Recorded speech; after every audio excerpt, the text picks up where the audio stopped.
Hey everybody, welcome back to another exciting episode of the best darn show on the internet, the Sharon Show. We're overexcited today for our guest, but before we introduce our guest, we're gonna do what we normally do, read a quote, and then the lovely Sharon's gonna pull a card. Today's quote is, "No man ever steps in the same river twice, for it's not the same river and he's not the same man."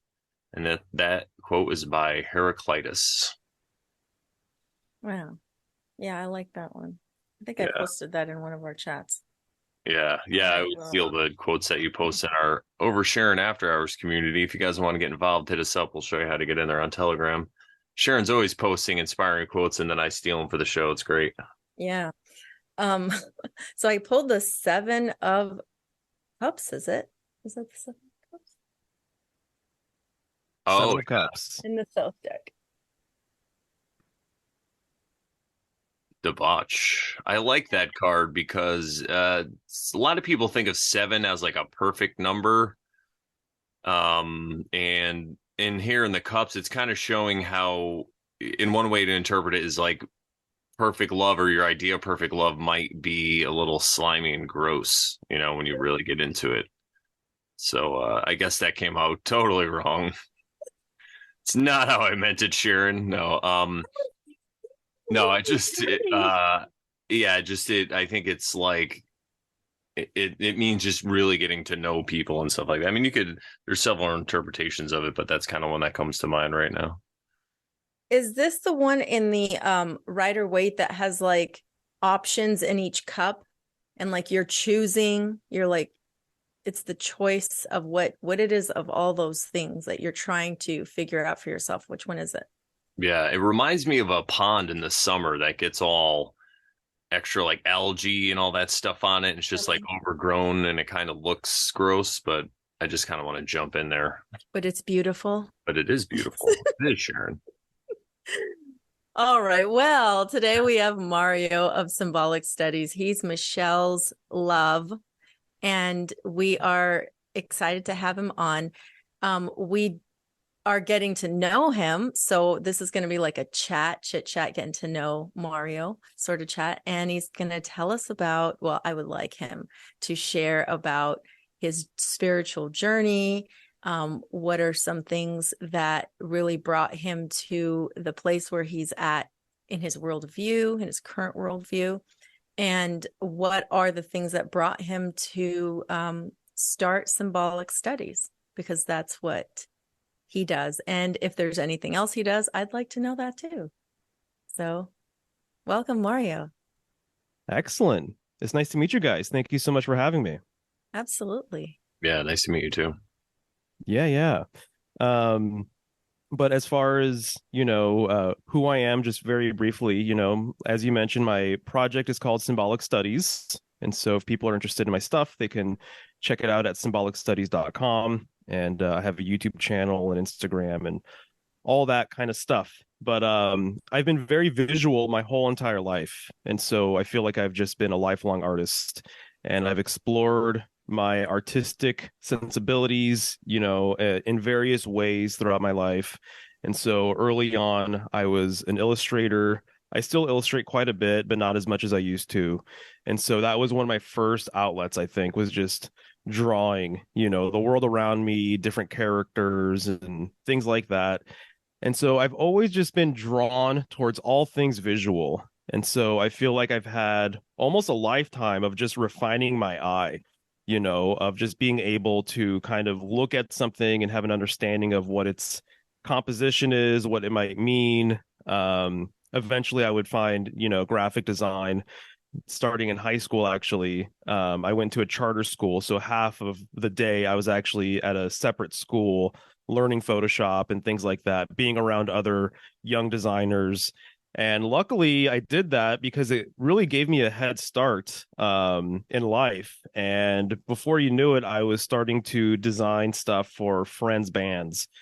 So I was really plugged into the hardcore and metal and punk scene early on. And so I was doing a lot of flyers and t-shirts and album covers for people and things like that. And, after doing graphic design work for a number of years, eventually I just really got curious about some of the symbols that I was working with and some of the iconography and the colors and things like that. And so it made sense for me after a while just to get into the study of symbolism. And then just over the years, I started getting more and more serious about it. And what started off with maybe two or three books about symbolism, turned into dozens of books about symbolism. And then I started really getting the lay of the land of just, who the well-known symbologists were. And then when you get into symbolism, you're going to get into mythology and things related to that. And so eventually everything just kind of opened up, especially when I found the tarot, I would say, because I thought I had an understanding of symbolism before really diving into the tarot. And actually, a friend of mine, he wanted to start a tarot reading website, and it was going to be all automated because he's a programmer. And Oh, he had already wow. created a program for one of the biggest tarot reading sites online, which happens just to be based out of the Pacific Northwest, where I'm currently at. And he was like, I think I could do a better program now. And I think with your design skills, we can create this website that really, is functional, but interesting and all these things. And he said, but if you're going to design this website, you really have to learn the tarot and what these cards represent. And so he went to a really big popular bookstore. It's called Powell's Books. It's huge. It's absolutely massive. And he came home with like a dozen books on the tarot. He let me borrow a couple. And then I started reading. And actually, the book I started reading, it was a reference book for the Thoth deck, which I had never seen before in my life. But I started opening that book and reading different passages on different cards, and it completely blew my mind. I was like, wow, I thought I had some sort of symbolic awareness just because I'm this art guy and I'm used to doing all this visual stuff. And I went to film school too. So I was used to writing scripts and refining scripts for people and working on sets and things like that. And it wasn't until I actually started studying the tarot seriously did I realize that I have this whole entire just huge gap in my symbolic literacy that I needed to fill. And so ever since then, I just got way more interested in astrology because there's a correspondence with astrology and the tarot, numerology, psychology, all of these different types of things. And so I would say in parallel with all of that too, just being interested in occultism and kind of always having a fascination with magic, even stage magic as like a child and things like that. But then realizing over time that there's actually a real field of study involving what people call magic, and that there are real things going on with all of that I really wasn't exposed to. So that's kind of, some of my background, I guess, in a nutshell, as it relates to symbolism. That's amazing. I love that. So tell us, unless Brandon has any comments, I wanted you to also expand upon like your childhood. How did you grow up? Where you grew up? How did your childhood influence a lot of the path that you started to find? And if Brandon has anything to Oh, say. no, go ahead. Those are great questions. Thank you, Sharon. Yeah, sure thing. So I grew up in Central California in Fresno, and so it's essentially a desert. And the reason why, there's a lot of agriculture there, basically. And so, and that's because of its irrigation system. And so, if that weren't there, it would literally just be a desert sort of wasteland place. Like But Phoenix, where I live. yeah, yeah. So very hot, very dry. Even when I go back now, to visit family and stuff like that, I'm surprised on how kind of gray and brown everything is Oh, and how how flat crazy. everything is Oh, too. wow. And so but I have a huge family on both sides, and so I grew up with a lot of cousins, aunts, uncles, things like that.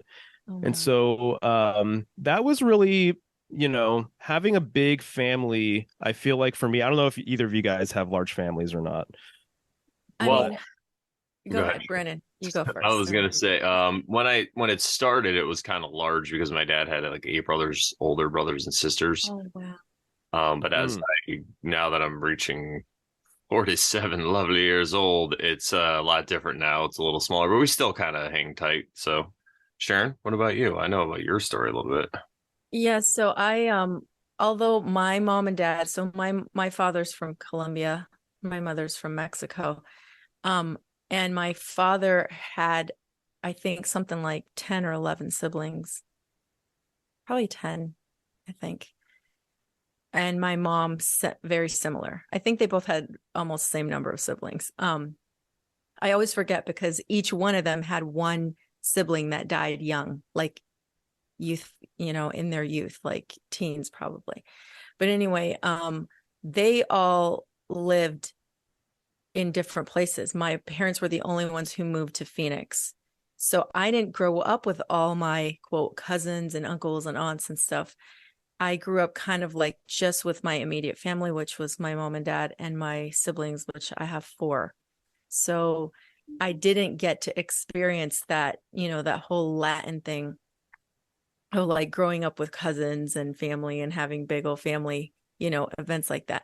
But as we got, older, my siblings started to have children. And so like then, it started to grow. And so that is our little family unit, is like all the grandchildren, my siblings, and now just my mom. But yeah.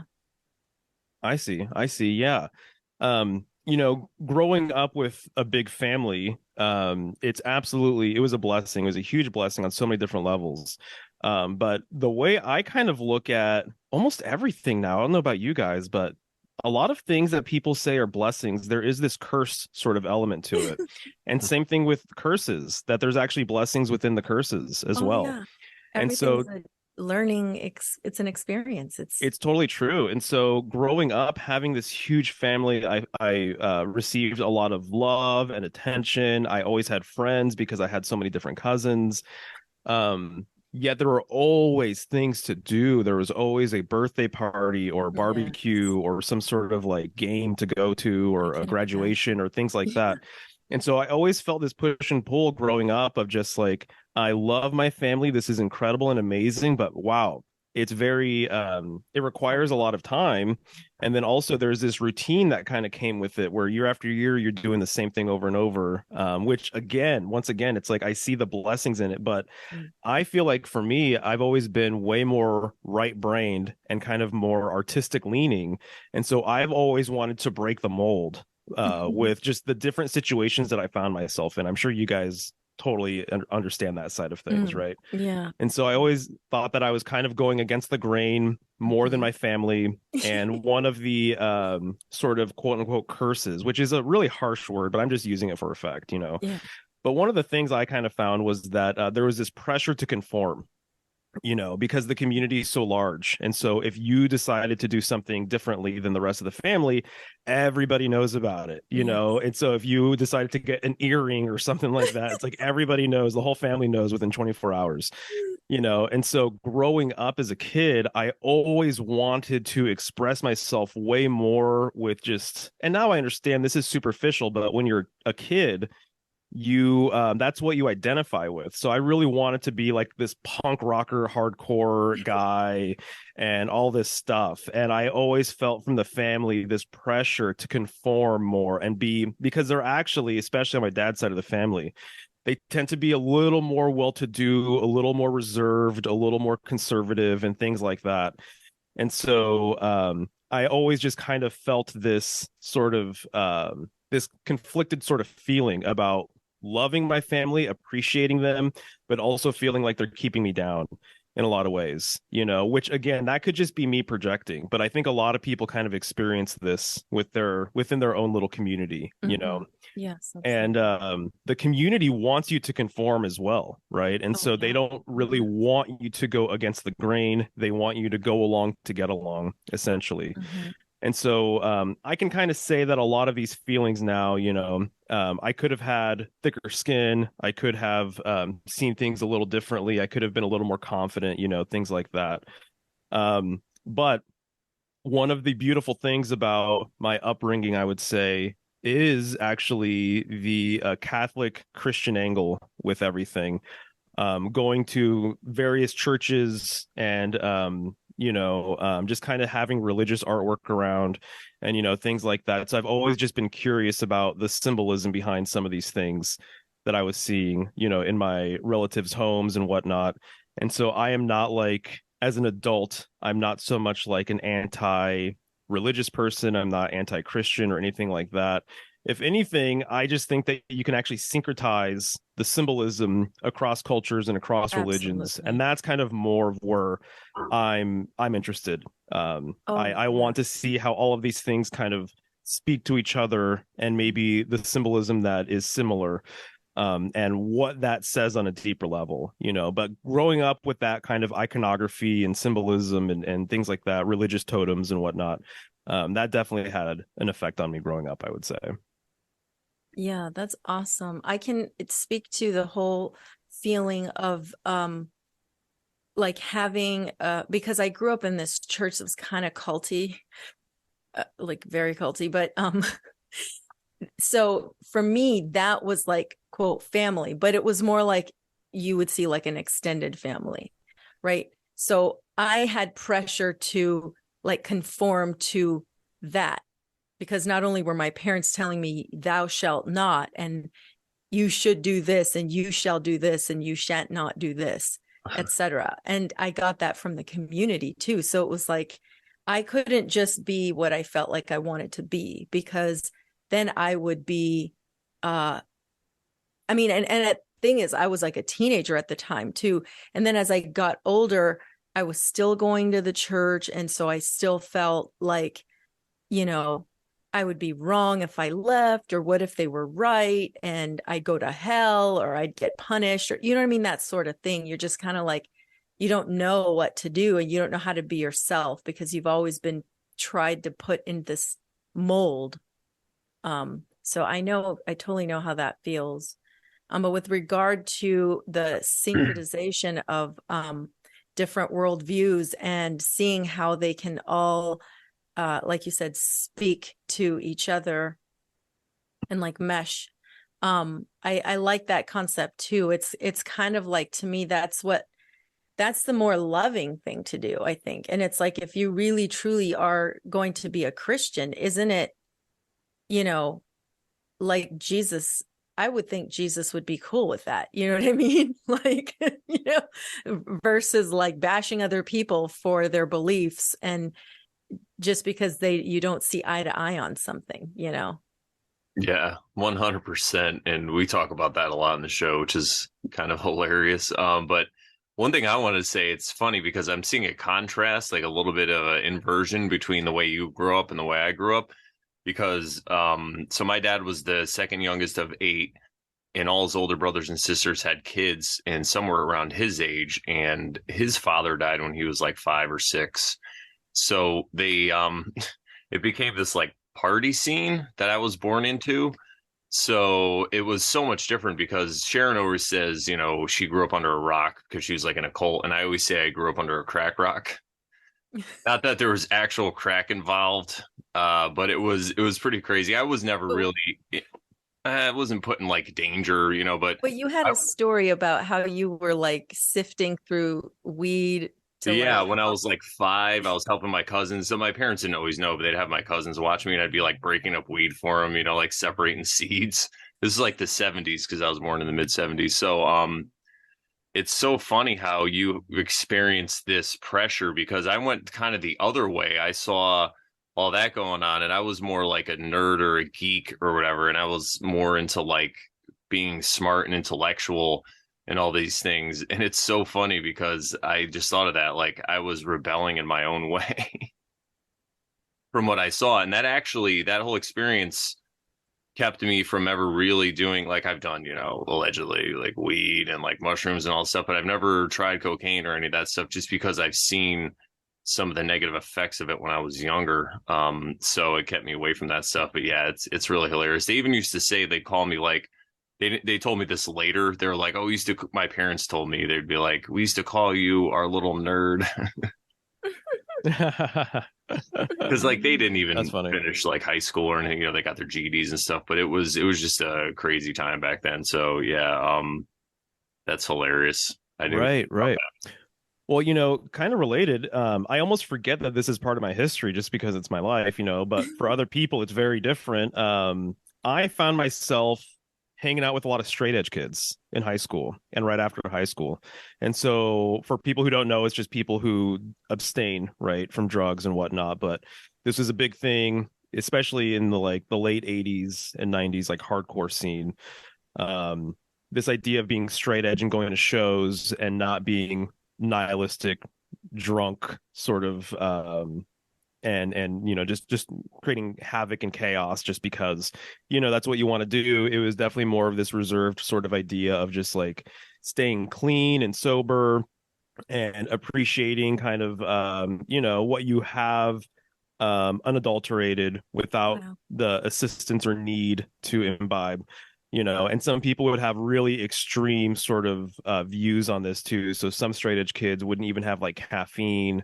Some would abstain from sex as well. So there's lots of different sort of like ways you can go about it. But I found myself hanging out with a lot of straight edge kids in high school and right after high school. So I never even had a beer or a joint or anything until I was like in my mid to late 20s, essentially. Once I actually moved out of Central California, I went up to Portland, Oregon, which is where I met Michelle. Yeah. And we were there for a number of years until we moved a couple years ago further east in Washington. So to me, that was influential as well. So I learned how to have a good time without needing to get wasted or without needing to, get high or whatever. But as an adult now, I have an appreciation for all this stuff. Right. But I'll say that for me as a younger person, I'm really glad that was my story. I'm really glad I kind of waited for a little while because I know that if that's your scene, if that's what you do, in your teens, it can be kind of a rocky road, because it really changes your psychology and you can get yourself into situations that maybe you didn't see coming and things like that. So I'm kind of glad that was my path. Yeah, 100%. It's funny. I have like a similar thing because in high school, I mean, we used to party, but I joined the Marine Corps at 18. So not that I was straight edge, but I stopped smoking marijuana. And even about a year or two in when I was in the Marine Corps, I made some really good friends and one of them didn't drink. So I kind of stopped drinking too. We would still go out and have a good time, but I would only drink every once in a while. So I cut down because I felt like I was just drinking too much. So I know exactly what you mean. I always recommend that for people too. I'm like, you should try to go out and not be hammered sometimes, just see what it's like. But yeah, it is a amazing perspective to have because then you could choose consciously what you want to do that day. Do I want to alter my consciousness this way, or it's more of that than and less than of like a compulsion to have to do it. Yeah, absolutely. I love this. I feel like it's a very like relevant to because like I recently decided to not imbibe for just it's been probably a good week or I can't remember when I just know that like after I came back from New Jersey visiting my boyfriend, I was just like, I've been just indulging a lot. I just want to just stop. Like, I just don't feel like it's helping me. I'm cloudy. I'm not like tired. I'm like, no, I just don't feel it right now. So, I haven't in several days, probably a good week or two. And, yeah, I'm feeling good, feeling much better about things. But yeah, it's funny. Like I see them in the fridge. The funny thing is when I had already bought some and they're all in my thing is hard kombucha. Like that's what I like to drink. So Whiskey. I think I got home and I was like, I need to get me more hard kombucha. So like I like bought like 3 cases of them and they're still sitting in the fridge. I see them every day and I see them, but I'm not like, I need that or I want that. I don't need to have it. But, so like, it's funny because like I made myself be, quote, tempted by it, but I'm not, just like, I don't have to have that. Like one day I'll be like, okay, I think I'm cool now. And then I can maybe like have a drink or something. But yeah, I'm not one to like, I've never really taken it to the point where, since I was raised in such a way that, I'm not saying that's what did it, but I obviously didn't drink until I was probably in my 20s. Right. And then when I did, I never got to the point where I would like pass out or anything like that. Like or like vomit or anything like that. The only extreme was like I would get super sleepy and then I'd fall asleep. But like I didn't get to the point where I'd be like super bad, where I like never remembered anything. You know what I mean? So I thank God, because I don't think I wanted that experience. But so like I know where I can go, and I know like not to go more than that, and usually pretty good about that. Not saying it to be like I'm better than anybody. It's just that I just know how to control it. Yeah, because like the way I learned was you just drink as many as you can until like you don't have any more or whatever, when you're younger. And I think it's funny that you have 3 cases of hard kombucha in your fridge. If somebody came over, they'd be like, "Are you getting ready for a party with hipsters? What's going on here?" I know. No, I don't. Right. Exactly. No, it's good to know your limits, obviously. And I just think too, it's like when you hold off, when something becomes habitual, a lot of times it loses that special sort of quality, Right. and so to hold off for a bit and then really, partake when it's time, it just makes it that much sweeter, in many ways. I like Yeah. that. Yeah. Because I was using it as like a little treat, Sometimes I'd be like, oh, I'll have tonight with my dinner or whatever, I'll have a card. Oh, the case. Like, I'm just kidding. I'll Sorry. have a case. Like the most I would drink in a night was 2 probably. And that would get me tipsy.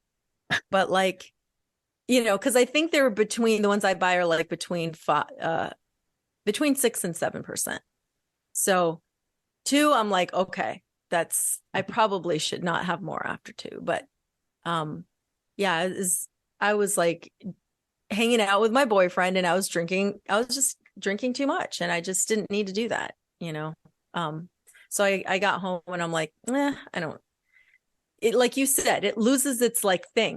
So like now I see, but that's the funny thing is like, I see them now in the fridge and I'm like, they're just a thing. They're there. Like, I mean, it's like when this is a funny thing about me is what I've noticed over the years is like, I'll be like, oh, I want that candy, or I want that popcorn, or I want that snack. And then I'll go and buy it, and I'll have a bite, or I'll have a piece, or I'll have some chips or whatever, and I'll stick it in the pantry. And then like I'll forget about it sometimes. And then I'll go back to the pantry and it's just there. Like if I've indulged too much, like then I see it in the pantry and I'm like, I can have it whenever I want. And then I'm just like, but I don't really want any right now. And so I tend to not overdo things because it's there and I can have it whenever I want, but I just don't want it right now.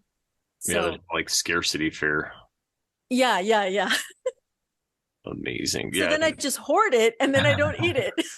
Party at Sharon's house. Awesome. So one thing I wanted to ask you, Mario, is you were talking about being around a lot of this Christian symbology and iconography and stuff.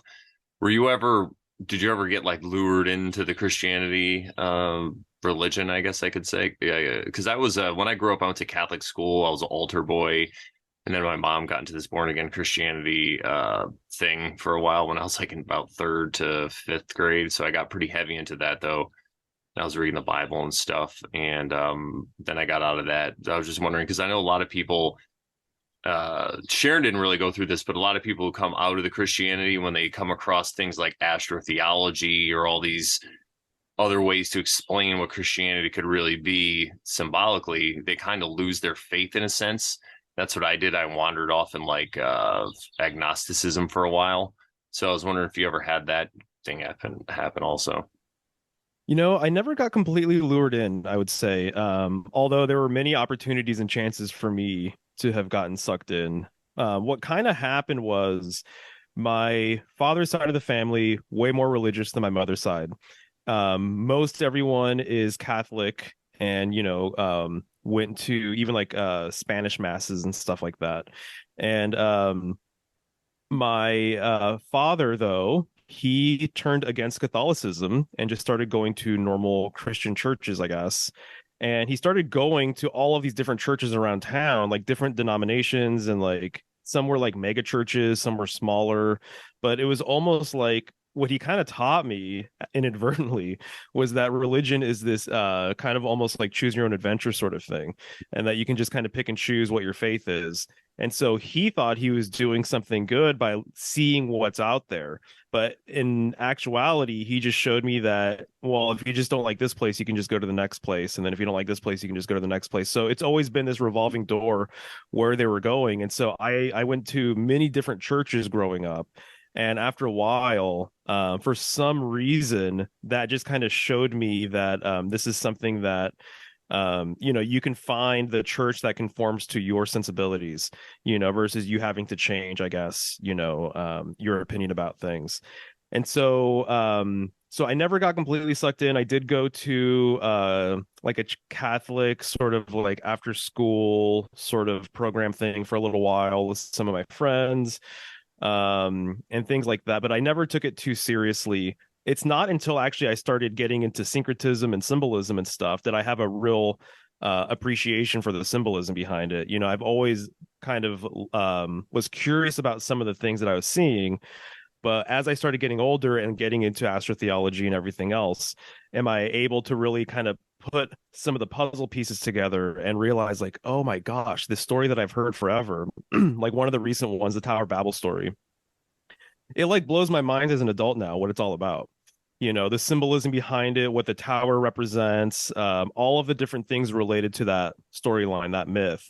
I've heard about it growing up, but as an adult with this symbolic sort of like framework and background, all of these little biblical stories that I'm coming across now, they really they speak to me much clearer than what they used to. And I've tried to talk to my dad about some of this stuff, just even like with Easter, the significance of Easter, when it is during that time of year, the fact that it happens during Aries season and all this stuff, the spring equinox, things like that. And I try and explain some of this stuff, but he's just, there really is some sort of, I don't know, obfuscation, or there's some sort of barrier there where it's just like it's not really getting through to him. So, but luckily, we actually are able to talk to a certain degree about some of this stuff. And so he still is telling me, what they're talking about at church this week and how I should watch, their most recent upload and stuff, because it's all streaming on YouTube now and everything else. And so anyway, so we do chat here and there about it. But yeah, no, to answer your question, I don't think I ever really got completely pulled in. And I would just say my strength or my faith has actually gotten stronger and stronger over the years. And my appreciation for Christianity and just a lot of the things that are kind of baked into the scriptures and stuff, that's getting stronger the older I get. So just asking you about your dad and your relationship with that, is he like respectful of your views, or is he trying to kind of suck you back into the religious aspect of it, or is he just like, oh hey, this is kind of cool, I thought you might like this? Yeah, he's trying to suck me back into the religious aspect. Yeah. Unfortunately, what I kind of see is that a lot of it is fear driven, Oh yes. based on the rapture and things Oh, like that. You don't want to be left behind, and if you knew something that could yeah. potentially save my life, I would hope that you would tell me and things like Yeah. that. And so, Yeah. and his approach is very guilt driven too, just the conversation, just the words that he's using, everything else. It's almost just kind of like what, you don't think your old man knows what's going on or whatever, and Yeah. so I wish that there was more of a sort of like clear communication line with how I truly feel. But my opinion about things, just like with, I'm sure you guys, it's constantly developing. I'm constantly learning new things, and I'm reevaluating old ideas and habits and patterns and whatnot. And I'm always constantly trying to kind of have like a renewed sort of relationship with self as well. Yeah. And a lot of that stuff is really hard to communicate with someone who is more of a I don't know, more of a communitarian type person. So he very much like, he thinks that the church is like, it's his outlet to have a community, to be around his people. He's involved in the church, all of these different types of things, as is my mom. But I'm noticing that, when you join the community, it's at the loss of your own personal identity, you know? So this idea of individuation or your own individual psychology and your own story and, you know, all of these different types of things, it's largely lost by the wayside. You know, a lot of people, they almost don't even know how to talk about some of this stuff and realize that your own individual perspective and uniqueness and soul and everything else, like, it's very, very important. That's worth unpacking. It's worth talking about. Instead, it seems a lot to be, you know, more about other people and, you know, kind of like external validations versus like having internal validation, I would say. And I would think it's kind of like you were saying, like moving from church to church. It's kind of like escapism to me. It's like just finding the right fit for you because, like you said, external validation. But it's kind of like running away from your own self because you don't want to face self. And you see, maybe absolutely. I'm just thinking out loud, but maybe in the churches where you don't resonate or whatever, it's maybe because you are expressing differently than those around you, and so you see the disparity, and you're like, no, I need to be around people who can externally validate me. Let me find a place that believes almost exactly like me, or where at least I can conform to what they believe, and then I'll feel better. I'll feel like I'm right because we're all believing the same thing, maybe. Right. Yeah, no, I definitely see a part of that for sure. Yeah, I think it's kind of a human trait on some level because even we're doing the same thing. If you think about it, but obviously we're a lot more open-minded to all this stuff. And that's actually one thing I wanted to get into when you started to look at the tarot and read these books and all this stuff. What was it like to have your first experience with the tarot deck?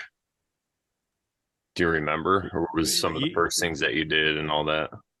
Yeah, definitely. Well, so that book that I opened, the first book that I opened about the tarot was about the Thoth deck. And I went to a bookstore locally and they have a bunch of used tarot decks. And I saw that deck and I was like, okay, oh, this is the artwork from the book. I'll get that. And I didn't realize that that deck is like one of the most significant decks that have been made, you know, in modern times, essentially, you know, post the Rider-Waite deck. And so I started looking at the artwork and I was like, man, this is really, really interesting. And for as old as it is, it feels like some of the artwork is still very like contemporary and modern and things like that. You know, it I still was just resonates saying and that the clicks. other day. Exactly. It looks like it just was made last year. Yeah, it's amazing. And so I did not know that there was this whole entire thing behind it with who Crowley is. And my opinion about him as well is that you know, I can't concretely say I know who he was or who he wasn't, you know, and I'm open to the idea that he was a construct, actually, and that there's something to his story that doesn't add up. And including the fact that I think that there's several different perhaps Crowley's out there because some of the photos of him as an adult, I'm just like, this does not look like this guy, in my opinion, Oh, like at interesting. all, you know. Wow. And during his day, he was in the news, you know, he was in the papers and he was known as the Great Beast and he was already infamous and stuff. Oh my God. And so to me, I'm just kind of reevaluating some of this stuff. And I'm like, was he put out there for some sort of reason? You know, is there some sort of narrative or campaign that he was a part of? And so it's hard for me to actually have like concrete feelings pro or anti him. And I've heard all of the things on both sides, like the Right. most scathing, awful things said Yeah. about him. Right. And then a lot of people who have really praised him and said, you know, just great things about him. So I've heard it all. I'm somewhere in the middle, you know, I don't really know. I think Um, that's where we are too. is that Yeah. right? Okay. 100%. Yeah. Yeah. One thing I like that I heard about him, and it would explain all the newspaper attacks and stuff, is that he was anti-Zionist in his day and he was against Mm, all that stuff. So, of course, that machine would go after him, you know. So then you really don't know what the heck the truth is, you know. Yeah, yeah, and no, exactly. allegedly it came from it was in his book of the law, I think, but it was in like part 4. So then I think what happened is that the book got split up and that part 4 got taken out. So like when you look for that part 4, I think it's hard to find, and Wow. it might even be expensive to find. Oh, interesting. I'd like to Yeah. read that part actually. Yeah. So, and I just reread the Book of the Law. I'm part of a little book club locally, and one of the members wanted to read it and decode it together, and so we did that. Okay, So, and nothing in there said anything about being anti-Zionist. no, not if Okay, if so you then know, it there's was so many things that are very it, cryptic though in okay. there It that was it's then that's the book that's missing the part, I'm guessing. well, that would be huge too, because there's 3 main parts, and each part is through the lens of a different deity essentially. So I'd be very curious to see what's in the 4th part. That's very interesting. I'm going to totally look into that. Okay. But yeah, no, with the tarot though, I spent a lot of time with it as soon as I got my first deck, and honestly, it was like for 6 months or so, I spent every single day with the cards. I would put them in order. I had different ways of ordering the deck essentially. I would study the cards literally forwards and backwards. I would put all of the numbers together as an example. So from the major arcana and the minor arcana, and so I just started creating all of these different patterns and wanting to understand what was going on with the cards. And so I would say for me personally, for the first like 6 months, it was definitely more of an intellectual sort of pursuit. And so I treated it like a book. And I bought the corresponding Book of Thoth that Crowley put out. I understood like half of it or something like that, but I continued to read it, and I picked up little things here and there with it. But yeah, and then I started doing readings for myself, and then for Michelle, and then for others who were interested. And so it was kind of like this thing where it was almost like love at first sight for me. I just got so much out of that experience that I didn't see any reason why I would be doing anything else, essentially. And then the synchronicity started happening with the tarot. And then as I was reading for myself and for others and stuff, there were just things would happen. You guys, anyone who does tarot knows kind of what the deal is, but things that were seemingly completely impossible mathematically, probability wise, they were happening, and then I started noticing other things out in the world that were really kind of blowing my mind as it related to the tarot. And then I would just say from there, the synchronicities really haven't stopped. They just got much, much, much stronger. And then I think what happens too is once you build up your symbolic awareness, the synchronicities tend to just explode as well, because now you can actually like read the signs and symbols around you. And you can now see that, oh, there is a relationship between what I'm seeing here and then what happened over here. Versus if you're symbolically illiterate, you're not going to necessarily see those patterns and whatnot. Wow, that's awesome. So yeah, so it was a transformative experience, and even still today, it's not like I've been doing it forever, but that was many years ago, and I'm still learning brand new stuff about the tarot all the time, both from just like intuitively spending time with the cards and things like that, but also what I'm reading and whatever. So it's such a scalable system. It's really incredible. Like if you don't know anything about it, or if you've been studying it for 50 years or something like that, it's really amazing the fact that you could still walk away with new insights and perspectives if you spend time with the cards. That's awesome. Have you ever thought of, like, you're an illustrator, have you ever considered making your own deck? Yeah, definitely. So, I think it's in the works. So Ooh. it's something that I have, I've contemplated. I know it's going to take a long time, so I'm going to be 39 here in July. And so to me, it's like if I start now, hopefully it'll just be out in my 40s sometime. And so Well, I am excited. July nice, what? nice. July 2nd. Oh my What God, the? Are you kidding? that's my Wait. birthday. Oh no. Oh, is it really? Oh, nice, dude. Hell yeah. Yeah. Right on, man. What year were you That born? is insane. 84. Wow, of course it was 1984. Yeah, I was born in 76. Wow, that's crazy. Gotcha. You're into Dune, right? I've seen the latest movie. Okay, right. I've never read the books or anything. Oh, okay, all right. Because I was gonna ask if you wanted to make a Dune tarot with me, but that's all right. I'm with it. Oh. Yeah, I've been pretty obsessed with the books lately, but we'll talk about that Oh, cool. later. But yeah, they're pretty good, especially with all the symbolism and really just the religion stuff. They really kind of nail how the control and the psychology works. It's pretty brilliant. Yeah, yeah, definitely. No, that's awesome. So yeah, I was born July 2nd. My sister, who's 4 years older than me, was born July 3rd, and then it was 4th of July. So from July 2nd to the 4th, it's always just been this kind of party sort of thing. Oh, that's really cool. Yeah, I was telling a story. I'll tell it briefly, but I have a cousin that's 2 years older than me, and that side of the family moved to South Carolina. And my mom kind of, it was from my grandfather's sister. It was her daughter. Then her daughter had a daughter that was 2 years older than me, but she was born on July 2nd, 2 years previously, and they named her Brandy. And they weren't really in contact with my part of the family. And I was born 2 years later and named Brandon. So then we met that like a few years later, we met up. It was pretty crazy. So I've always had crazy birthday synchronicities. That's Nice, nice. That's insane. awesome. Do you identify with the tropical Cancer sort of assigning of things? Uh, I do to a certain degree. I kind of feel that those are tendencies, but you can work against them or not against them. You can work to improve them.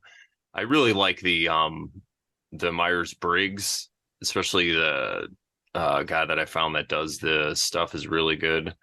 Yes, CS Joseph. Joseph, yeah. And I really do like.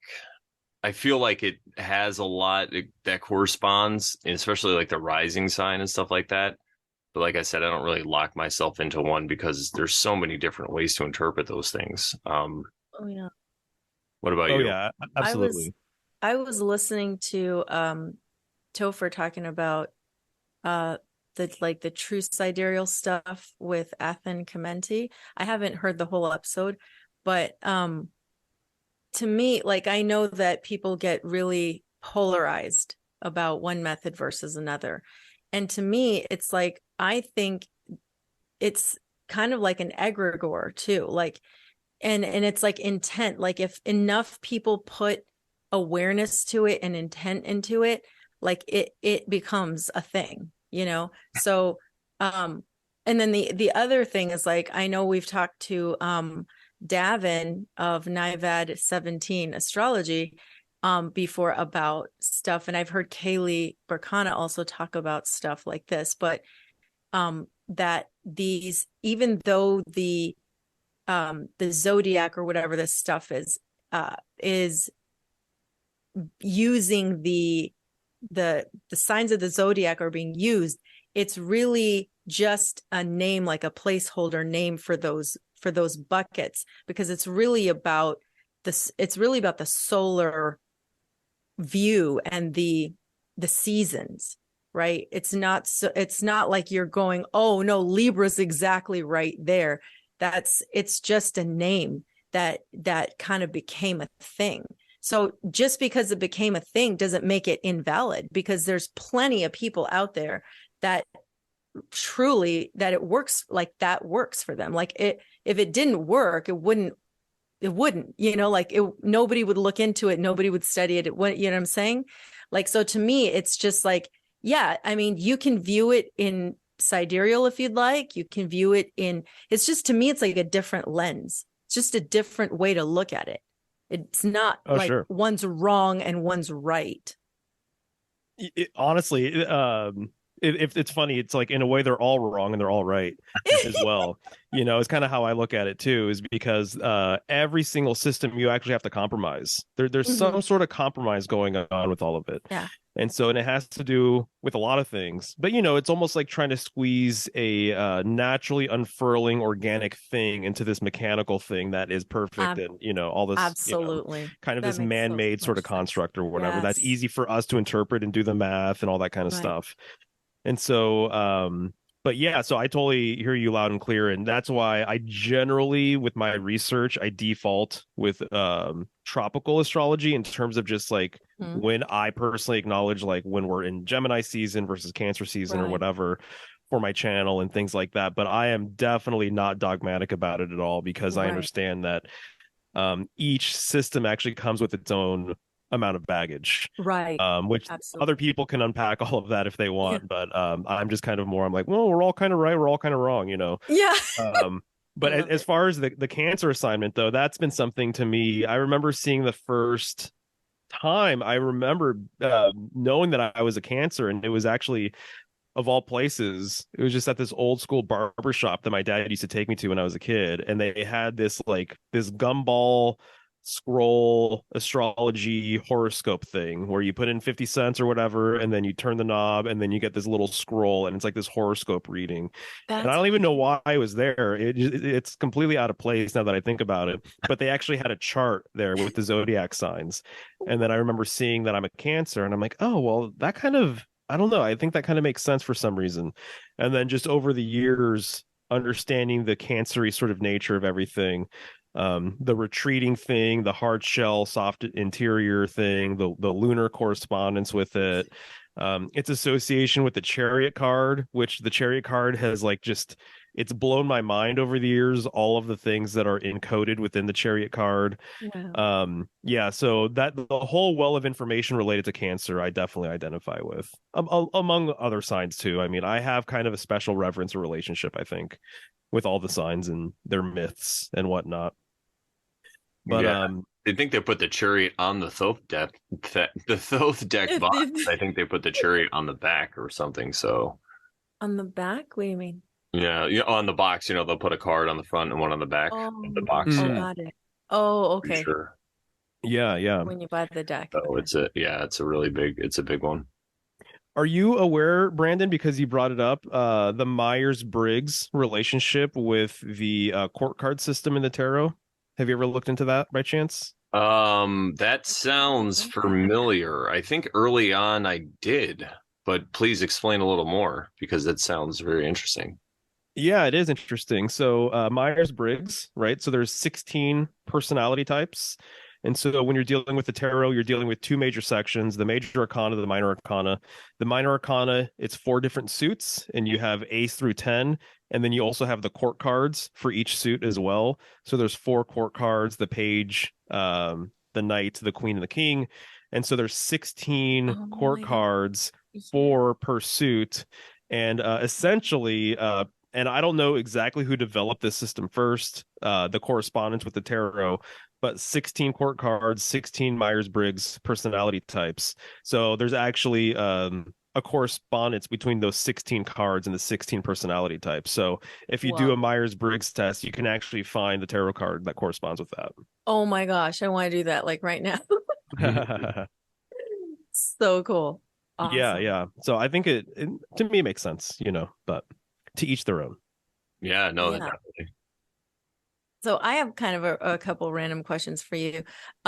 So you have a Latin background, I can tell from your last name, right? So did you speak Spanish growing up? Like what what generation Latino are you?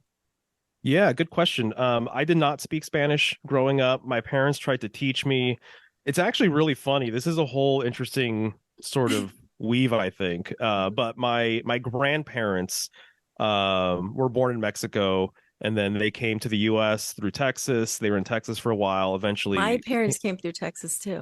oh, is that right? Yeah, through El Interesting. Paso, Okay, yeah, Juarez. Corpus Christi for Oh, my okay. father at least. And then they eventually came to California to work the fields and all that kind of stuff.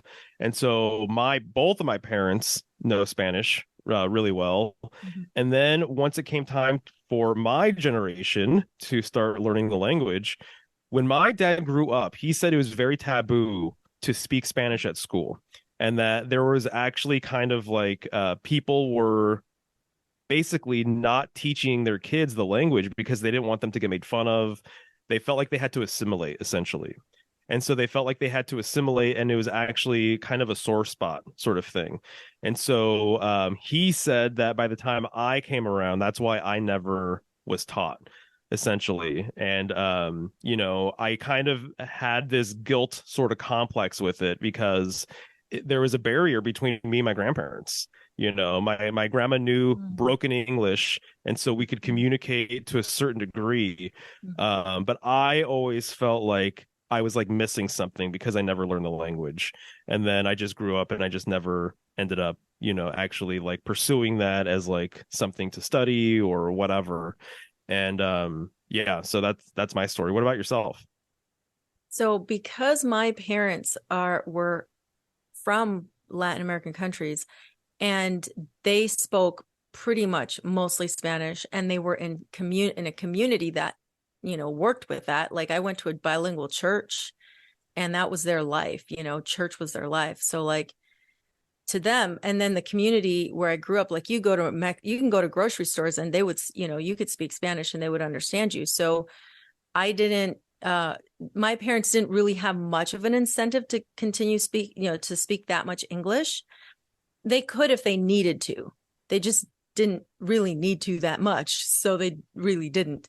And so my my experience was that I had to speak to them in Spanish. So because of that, and I'm grateful for that because it exposed me to enough Spanish that I feel like I can speak it quite fluently.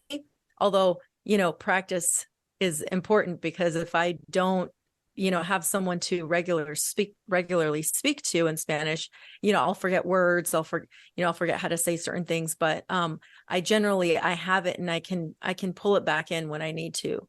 And then I can get practice and continue on. So yeah, most of my siblings are like that. We can speak them both. And my youngest sister was funny though, because she's 2 years younger than me, and she tended to be more like, I don't want to speak Spanish. And then she would just do this whole like, I hate everything Mexican. I hate like everything Mexican. And she was just like this, trying to be rebellious about it. And so growing up, she didn't want to learn it. But the funny thing is she ended up marrying a Mexican. and his parents speak Spanish, so she had to learn to get back into it. And so yeah, she loves it now. But it was funny. She was just a rebellious type when she was growing up. She had to hate everything. That's funny. Yeah, it really is one of these things where I wish that would have been part of my upbringing, and then even just traveling and been to Mexico a handful of times, things like that. I feel like I probably would have gone more or stayed longer if I really knew the language. But now, obviously, as an adult, it's really up to me to try and learn or put it into practice. If I really want to go there, Right. I can. But yeah, Right. so that's my experience. But very good question though, because I grew up actually feeling guilty as though I was like the only grandkid who didn't know it, and then now as an adult, I realize I'm like, oh no, it's like a lot of people in my family don't know Spanish. Oh, really? But I Okay. kind of felt like I was like the younger The generation. only one. Okay. Yeah, I always felt like I was kind of the only one for some reason, but that wasn't the case. Do you have siblings? I do. So I have two older sisters, and we're all 4 years apart. Okay, And that's so we never went to high school at the same time. And they're basically, they've got children. And my oldest sister, she's she takes care of her kids. She's a homemaker, things like that. And then similar story with my middle sister. yeah. She has the middle child thing going on. So the middle child syndrome uh That's to the max. It's really funny actually. She has all of the classic sort of signs that she was stuck in the middle. And it's been interesting to kind of see that sort of like be a thing throughout her whole entire life, even into adulthood Does and she everything. have children? She does have children. Yeah, It's yeah. funny that you have that 4 year gap, because it's funny. My parents did the same thing. Okay. They had three, and they were all 4 years apart. It was a girl, a boy, and then a girl. And then 8 years later, they had me, and 2 years later, they had my sister. So it was a very interesting sort of gap, because it was like it was like two families, but from the Mm. same parents, Right, right, right. and it was, since my sister was like 16 years older than me, she was kind of like a mom to me and my sister, because she was Mm. old enough to be kind of like motherly. And so she kind of took it upon herself to be like that with us. So Mm, in mm. some ways she kind of raised us too. And it's different because then it felt like my parents were more kind of like my grandparents than parent. Like they were still parents, but like not as much, because my siblings were always like, oh, you guys get away with murder, like we'd never be able to do that when we were that Yeah, sort of attitude. exactly. Right, right, right. Oh yeah, I know all about that for sure. But growing up with two sisters, though, I think was really influential as well, as you can imagine, just Mhm. because I feel like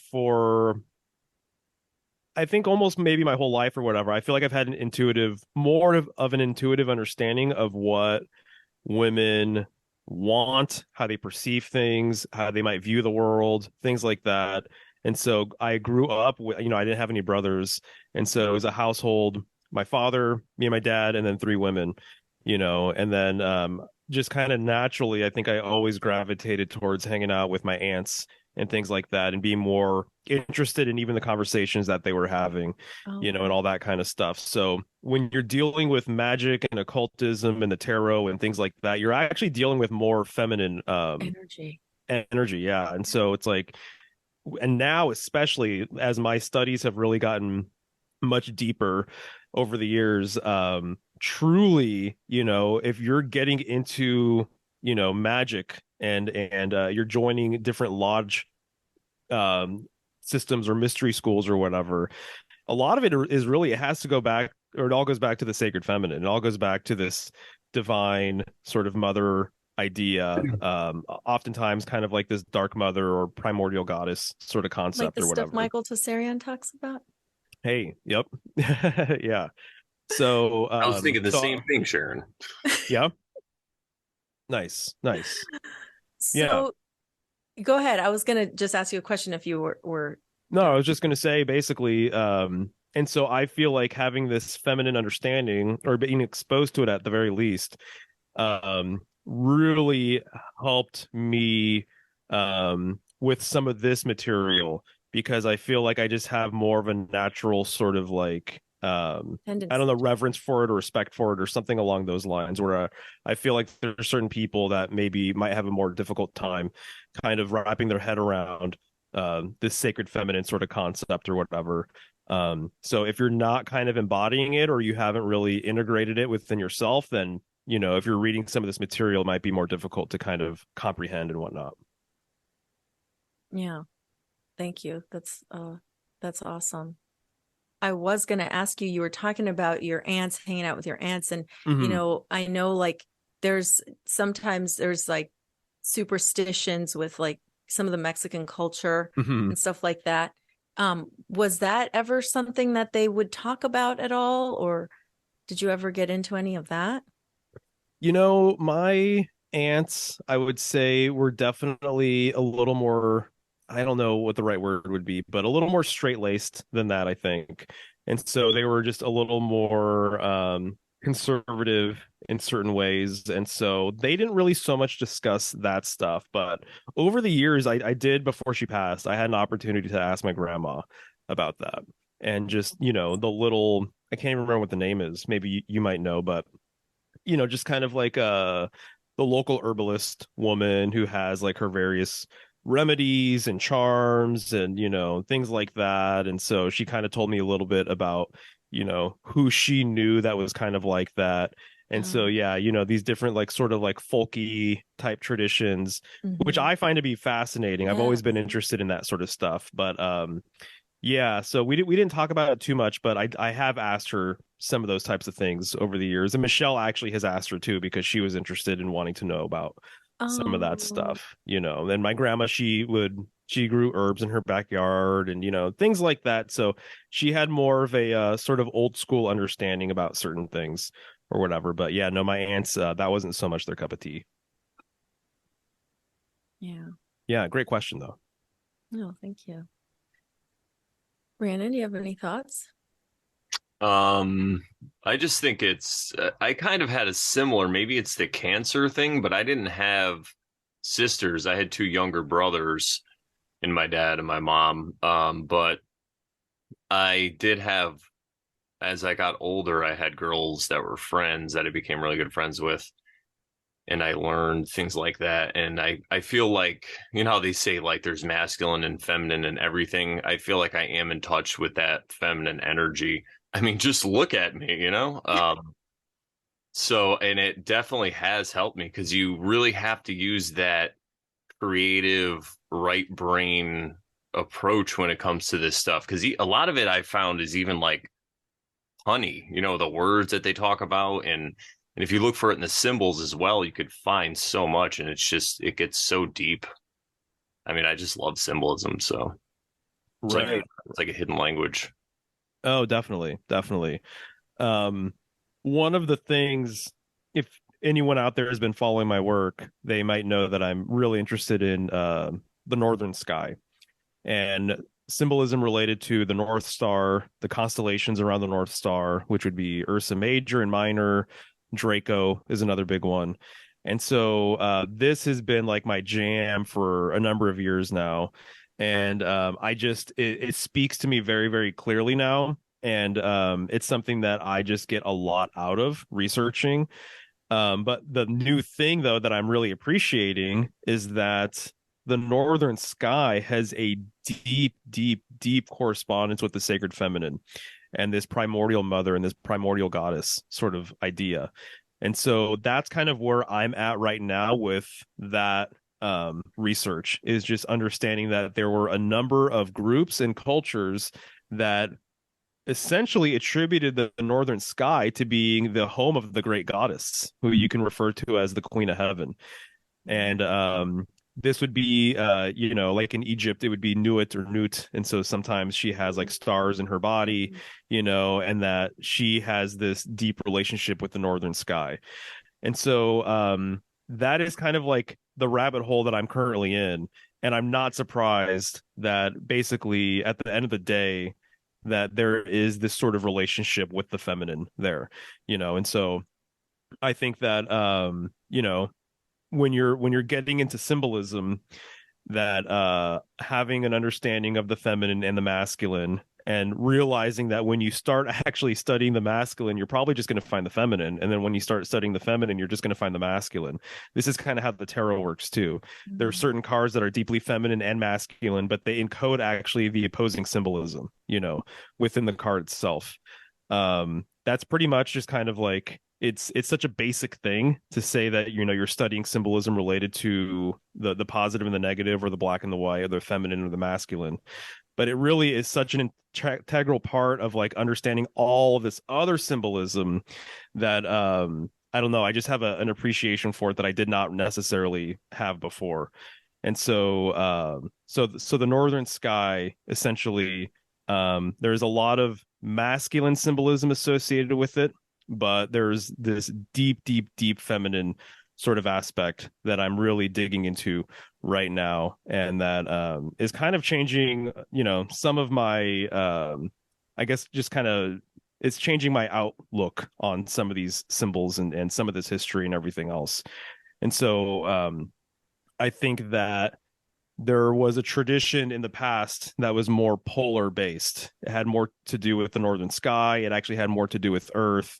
It had to do with this world axis, this concept of a world axis from the northern portion of Earth to the northern sky, from the North Pole to the pole star, the North Star, essentially. And so I think at some point there was some sort of flip, or there was some sort of switch that occurred where people had an understanding of the northern sky and the northern portion of Earth and had a reverence for it. And then now we live in more of a solar sort of reality, which is why we're taught about a solar system. But my understanding is that a lot of ancient groups actually believed that we existed in a polar based sort of system. And with that came this reverence of the feminine, essentially. And so that's just kind of where I'm at with everything. Go ahead. Can you explain what you mean by that? Where you're talking about the northern, and then you're talking about the polar, and then the solar. Solar. What would, like, I don't know, I need a mental picture because I can't see that right now. Oh, sure, sure. So There is. May I ask your guys's cosmology, or what you guys Sure. think about, like what we live on, and things like that, Yeah. real quick, just so I Let's can get translate into it. it. Yeah, yeah. Well, really quickly, I'll say I think Sharon, I don't want to speak for Mario, but maybe he can correct me if I'm wrong. I think what he means is people used to kind of more worship the stars and now they kind of worship the sun. It's kind of like to Oh, put it in a nutshell. So okay. they pay more reverence to the stars. And this kind of lines up with there's a certain researcher out there who we don't always name because he's so demonized, but he talks about this period of time where the sun wasn't as visible, and at night you could see the stars a lot clearer. The vapor canopy. So it Mhm. seems that maybe that's why this stellar worship, and then it switched over to It solar switched over. worship. Exactly. That makes a lot So of sense. yeah, and then what I wanted to say about our cosmology, we're kind of, well, I can speak for myself, but Sharon, we have a show together, so um, We have similar views. Yeah. yeah, I like to say that I'm a realm earther. I think it's all this whole realm is basically created by our consciousness, and it could be created also by the collective conscious. That's why a lot of things happen. And I think we're a lot more connected to the collective than we realize. Not that it's a bad thing to be an individual, but that's a whole other topic. But it's more All of, is mind. yeah, all is mind. It's kind of like I tell people it's just like simulation theory, except there's no bodies on the outside. It's just this experience that energy happens to be having right now. And we're tricked into thinking it's physical. Not that the physical isn't important. I feel like that's what we're here to do, learn lessons, raise our consciousness because of this physical experience, because we're able to experience free will and make decisions, kind of like the law of one. Have you heard of that? Yeah, so that kind of wraps up our cosmology quickly. And if you want to hear more, guys, just go check out our other Over Sharon shows. There's tons of them, and they're all awesome. But yeah, that's about it. Did I miss anything, Sharon? No, I think that was a really good recap. Some people like if you were some people would say flat earth. But it's that's still too materialistic, right? So it's more of a realm. Yeah, and I also like, We don't know yeah, everything, we so don't know. we can't say what it exactly is either. And we also like to say that as long as somebody is living in accordance, we'll say the golden rule or natural law or however you want to word it. That's really all that matters to Sharon and I. This other stuff, we just like to wonder about it. But if we know someone that's a hardcore Christian, but they're not pushy and trying to judge you, and they're just going about living, treating others how they want to be treated, great. We can be friends. We can have a conversation.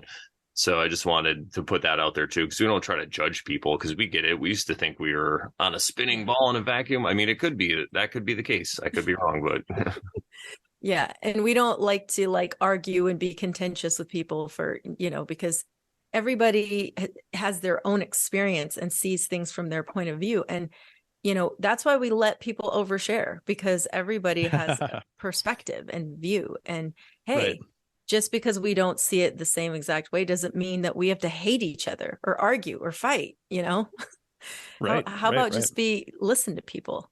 Just listen. Sure, sure. No, I like the whole idea of a realm. I usually use the word field, it's some sort of field sort of thing. I like that Right. too. And yeah, you're right. The polar tradition is lined up with the stellar tradition. It seems to me as though we currently live in a solar tradition, and so everything seems to be sun-based, And so even in my like my library with my symbolism books, there's a lot of symbols that very, very quick people are to write that it's just a solar based symbol. It just represents the sun. And to me, it's almost stifling the symbol in a way. And it's actually not the whole entire picture. We have lived through several different symbolic traditions, major, huge symbolic ages. And so I would say that at the very least, we currently live in a solar tradition. And then at one point, there used to be the stellar or polar tradition. Mhm. And somewhere in between, there was a lunar tradition as well. And so all of these different traditions, people saw the world and people saw the heavens in a very, very different sort of way. And so, under the solar tradition, people pay attention way more to the ecliptic than anything else, which is the path of the sun, which is what the signs of the zodiac are around the ecliptic, right? And so, most people's focus in the heavens has to do with that. And my understanding is that actually a long, long, long time ago, people were paying attention more so to the northern sky and these constellations that are known as being circumpolar because they revolve closely around the pole star and they don't dip below the horizon line. And the majority of people on Earth were aware of these constellations. And there's a number of traditions that basically held these constellations in very high regard. Mostly actually the pole star, or what would have been the pole star at the time. So there is that whole entire idea of the precession of the equinoxes, that the pole star actually changes over time. I also know people though that are absolutely not buying that, and they don't think that the pole star actually changes and that it has not changed, and that that is somehow part of this solar tradition sort of like propaganda or something like that. You're saying that some people believe that there's a such thing as precession and some people believe that there isn't a such thing as precession? Is that what you're saying? Correct. Yeah. Yeah, And I can't really say I know. I'm not really like putting my vote any which way, I Right. guess. I like to be aware of the different Right. angles and perspectives. Me too. And, at some point, if I make a commitment to either which one, that's fine. But Yeah. at the moment, I'm not really sure exactly Right. what to think about that. Nice. But it's really interesting, though, that under the stellar or polar tradition, Earth meant way, way, way, way, way more. People had a reverence for the Earth. And because people were more Earth based, more geocentric, they actually had more of a reverence for the northern sky because the northern sky, the North Star, is the point of pivot in the heavens. It's the star which all of the other stars revolve around. And so, this idea of it being the point of pivot, it basically, people developed this term called the axis mundi, or the world axis, and that this is the cosmic axle, that this is literally the trunk of the world tree. It is the point in which everything revolves around. So it's always been related to order, it's been related to stability, all of these different types of things. That is kind of where I'm at with what I'm trying to uncover and what I'm trying to, I guess, sort of decode. Is that what I realize is that there's a lot of symbolism today that people are quick just to say it's a solar based symbol, it's a sun based symbol. But a lot of people don't have the realization that actually some of these symbols came from a previous age, from a previous symbolic age, and that it actually had more to do with geocentrism, this earth-based sort of reverence and understanding of things. And so when it comes to cosmology and when it comes to this debate of what the earth is or isn't or whatever, to me, I really see it broken down very simply. And to me, the debate has always been, what is spinning? Are the heavens spinning above our heads, or is the earth spinning underneath our feet? And from my personal experience, it does not appear as though, just from my senses, that we are currently spinning. I think symbolically, the earth is like the most stable thing you will ever come across in your entire life. It's the most stable thing that maybe has ever existed, ever. And so I'm inclined to think that what's actually spinning is above our heads. And so to me, that has been like essentially the main argument is what is actually spinning, and so That's a great question. I love it. And so to me, when you take into account that maybe Earth is not spinning, in fact, it's incredibly stable. In fact, it's so stable that whoever the propagandists are, they have shown you many, many, many instances of Earth being destroyed, of it being blown up, of it somehow being corrupted and distorted, right? How many CGI videos have we seen exactly of the Earth being destroyed? And so Independence Day. Look at Star Right, Wars. right. Look at, even though Star Wars wasn't Earth, everybody was thinking about Earth when they saw Alderaan get exploded. You know what I mean? Like, it just put it in your Hitchhiker's head. Guide to the Galaxy. Uh-huh. Right, exactly. So they're inverting the symbolism, in my opinion. They're making it seem like the Earth even can be destroyed. In my opinion, it's simply it's going to outlast us and everyone, And so, so this reverence for the Earth, this reverence for the soil you actually walk on. To me, it's really wild that In school, we're taught about a solar system, so they magnify the size of the sun. They say that everything completely revolves around it. You're taught to make these styrofoam balls, in grade school and things like that. And you're given this whole entire framework that the sun is literally at the center of everything. But I think what they've done is there's been this complete switch, this complete flip from a polar or stellar understanding to a solar based sort of understanding. And I think this switch, I think it's come with a lot of baggage. And I think it's come with a lot of inaccurate things about this reality in this domain. I have a reverence for the sun. I think the sun is glorious. I'm so glad we actually have sun right now. And I've just been sitting out in our backyard just baking under the sun because it feels Usually great. Rainy, right, for you guys? Yeah, we get a lot of rain. Yeah, and it was a really long winter for us too. And so all of the luminaries have their place, but we've been given this idea that it's really we live in a lunar and a solar sort of framework, and then we have the other planets and the other stars and everything else. But a lot of people are missing this third thing, which is actually the pole star or the world axis and all the things that kind of correspond with it.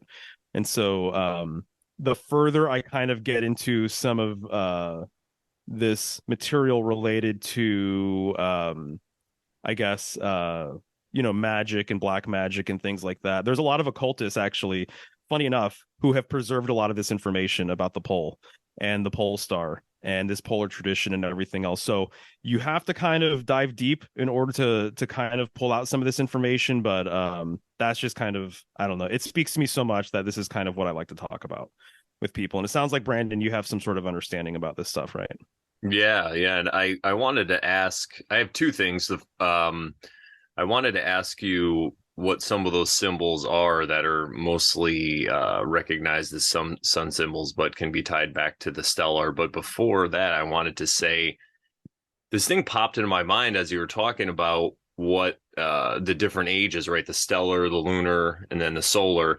What if they correspond somehow in the raising of consciousness amongst, we'll just say, men and women, right?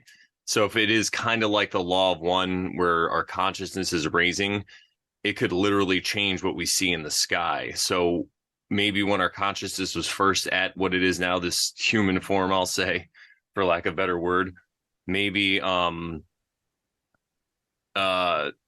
was when it was stellar, we were more connected and we were more kind of hive minded in a way, and we got along, and there was a golden age, right? And then the moon came, and maybe we got this vision of ourselves, but it was still dark out. And then when the sun came, it was all about the ego, and now we have this separate self, and we're going to just go crazy, whether we're going to stuff our mouths with food, we're going to like Kali Yuga comedians, we're going to like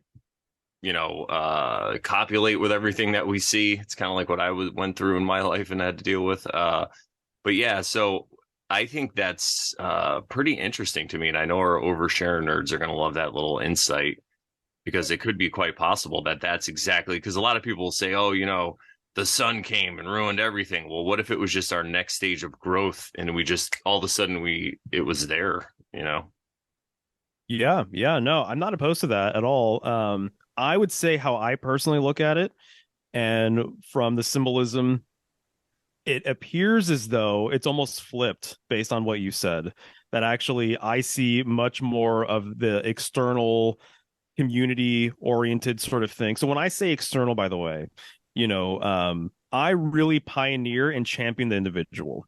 I think that if we all took care of our own shit, if we all were to integrate our own shadows and do that kind of work, if you want to call it that, I think we would all be better off as a people, Yeah. And so just almost like the wolf pack, it's Yeah, just, yeah.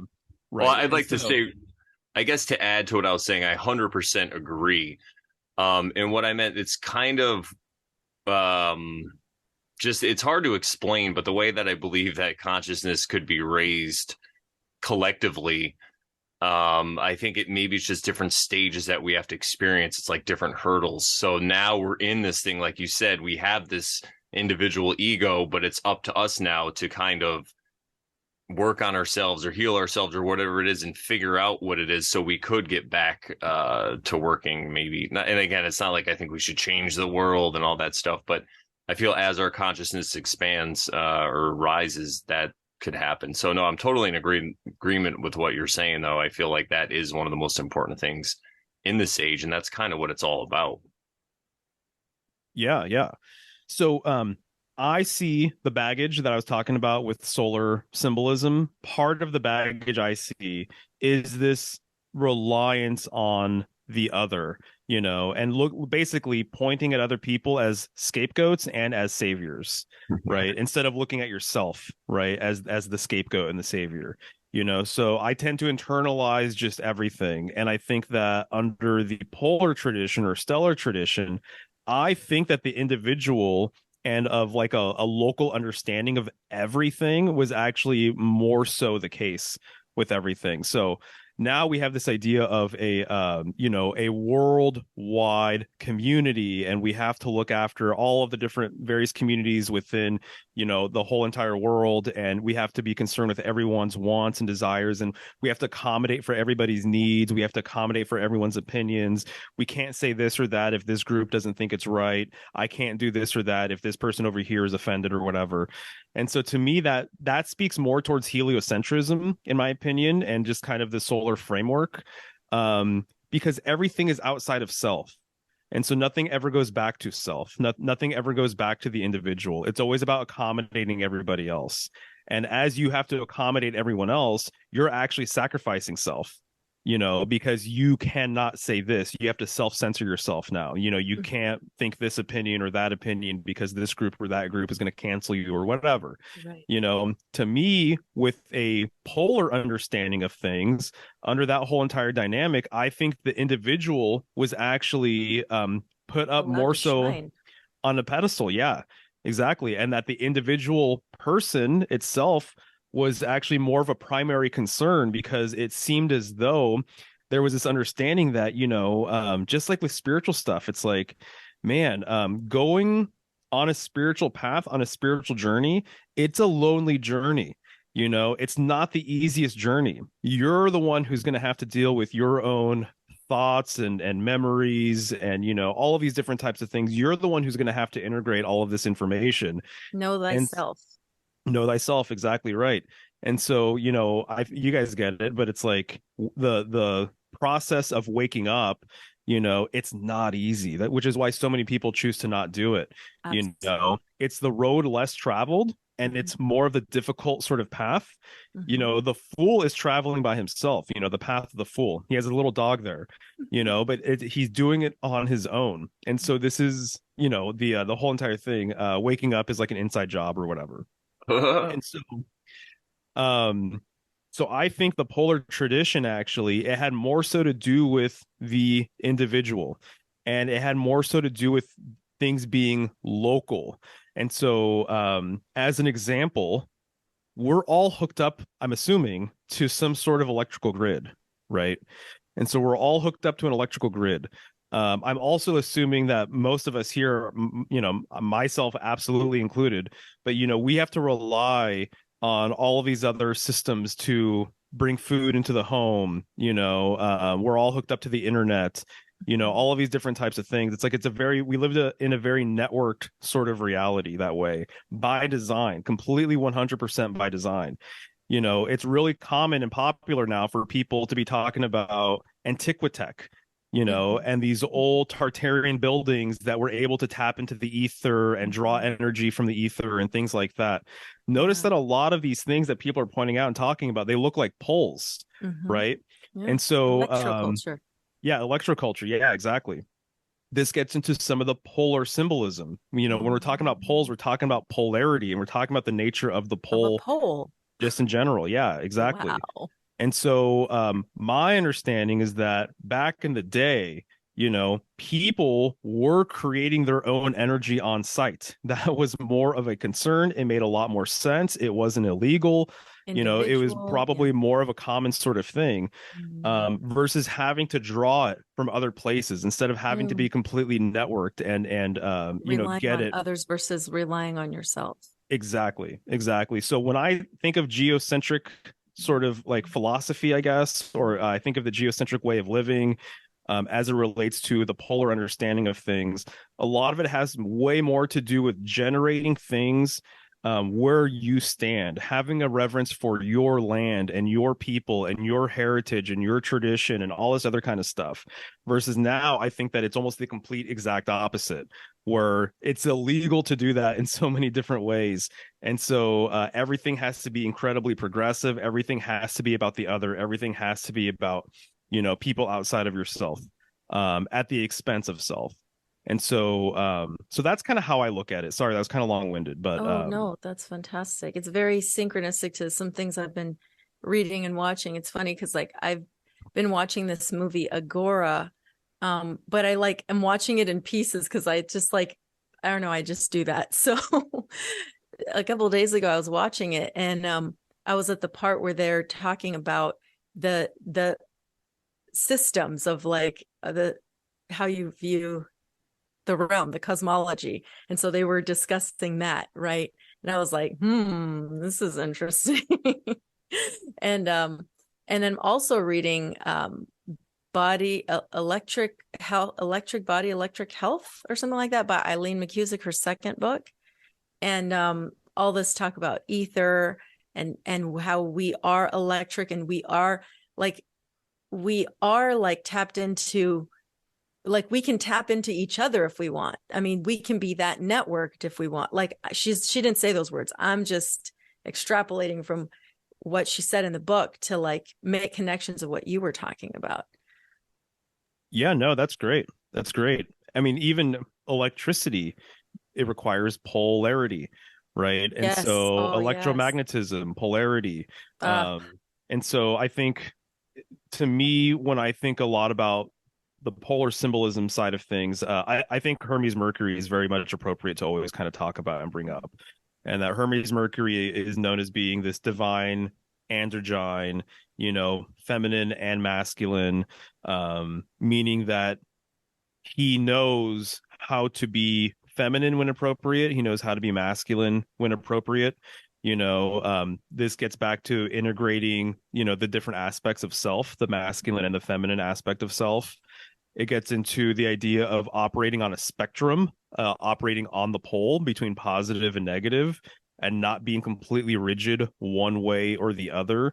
Because it just seems to me like if you want to thrive here and navigate the waters accordingly, you're going to have to be kind of flexible, and you're going to have to actually kind of understand when to say project and when to receive, when to be masculine, when to be feminine, when to understand the light and when to understand the dark, or when to embody each of those sorts of things. So Mercury to me is very much a god, a deity, kind of an archetypal figure that I personally get a lot of value out of studying the myths associated with Hermes and Mercury and Thoth and things like that.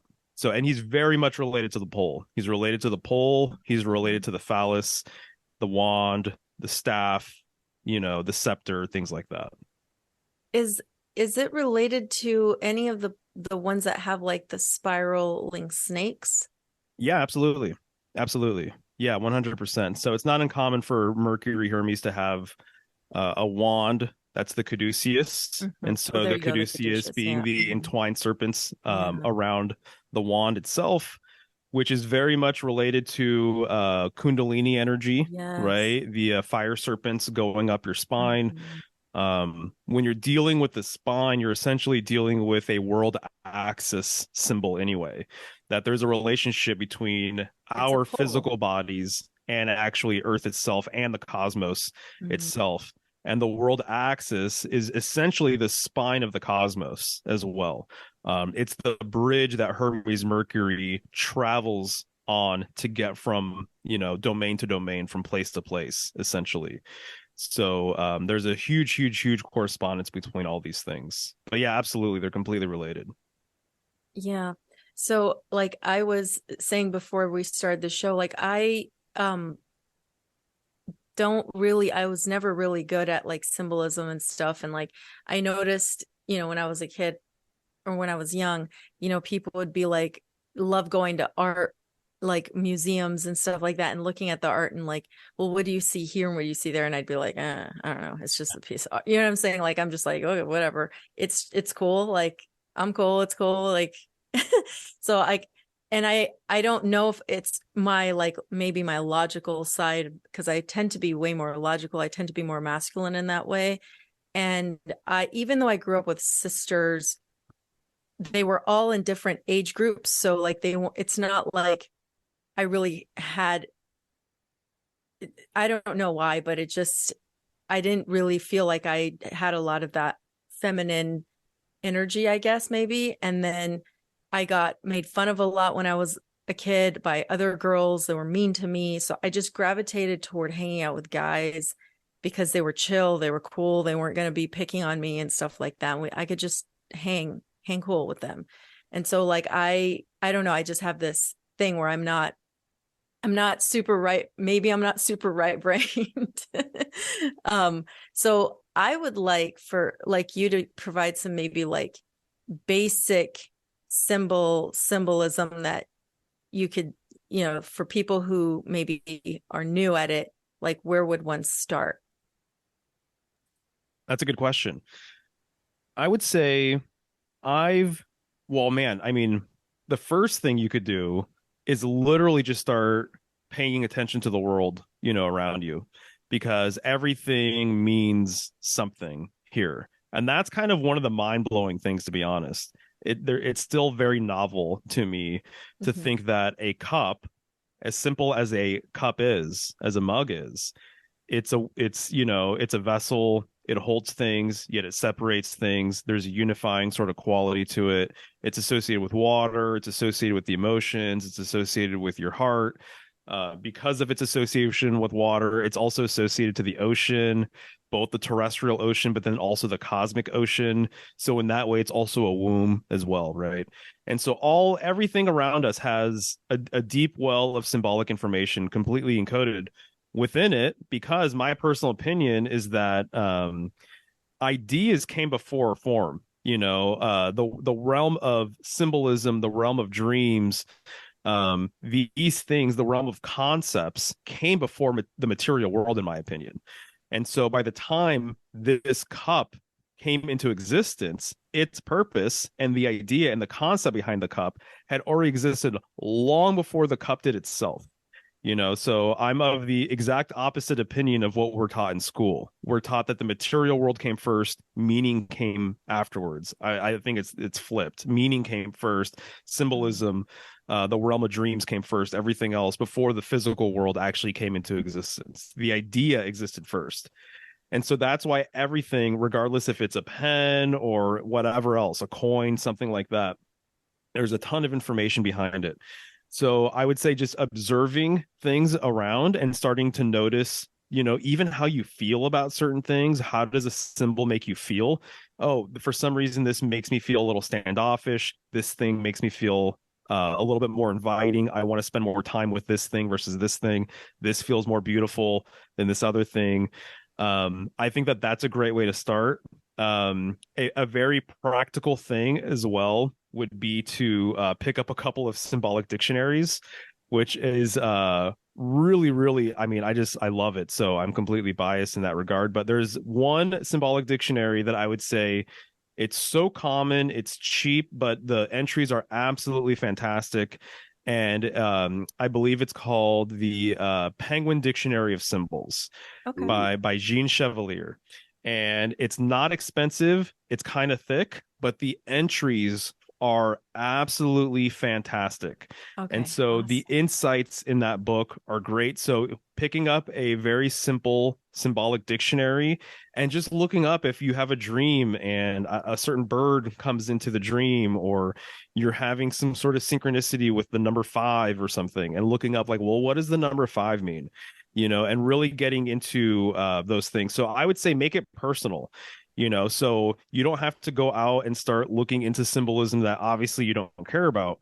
But maybe if something really resonates with you in your life, or something kind of came into your fold, I would say definitely start there. And that's kind of how I tend to, approach things, is that I tend to just follow the rabbit holes that are speaking to me more clearly, Oh, yeah. you know. The other thing that I found to be very helpful is to follow each sign during the sign itself if you're interested in astrology. So right now I am looking into Gemini, as I Right. have for like years during this Yeah. time of year. And so the symbolism of the sword, the symbolism of twins, of the number 2, of air, of Mercury, you know, all of these different things of pillars and posts and things like that. That's been very helpful for me as well.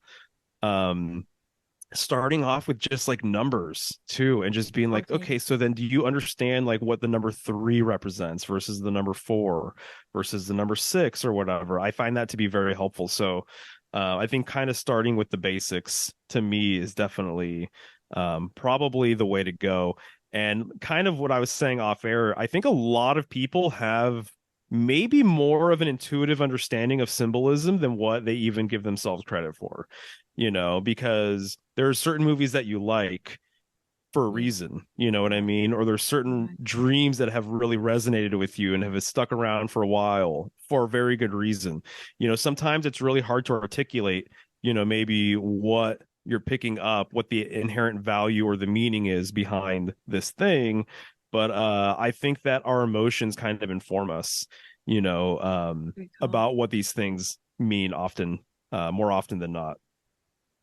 So yeah, so those are a few, I guess, kind of like little tips. Did that answer your question? Yes, I love it. Thank you so much. I definitely want to look into that Penguin Dictionary of Symbols book. But it also brought me to this question that I had when you were talking about it. Um, you were talking about the 16 personalities and then the relationship to the court cards, and it made me think, um, it's like, did the relationship exist because of just the amazingness of this realm, and then somebody found the connection? Or I mean, how does that work, like, in your opinion? Yeah, that's a good question. To me, I kind of just feel like well, so the number 16 is a binary number. So that's Okay. one thing that kind of sticks out in my mind off the bat. When you say So binary, so you if you mean? have 1 and then you double 1, it's 2, and then you double 2, it's Oh, 4, and then you double okay. 4, it's 8, and then you Okay, double yeah, 8, it's it's one of it's 16. okay, got it. Yeah. So so to me, whenever I see a binary number, so 32, 64, Okay. 128 Got it. are It's examples like of this too. the computer language. Computer language. Yeah, exactly. Exactly.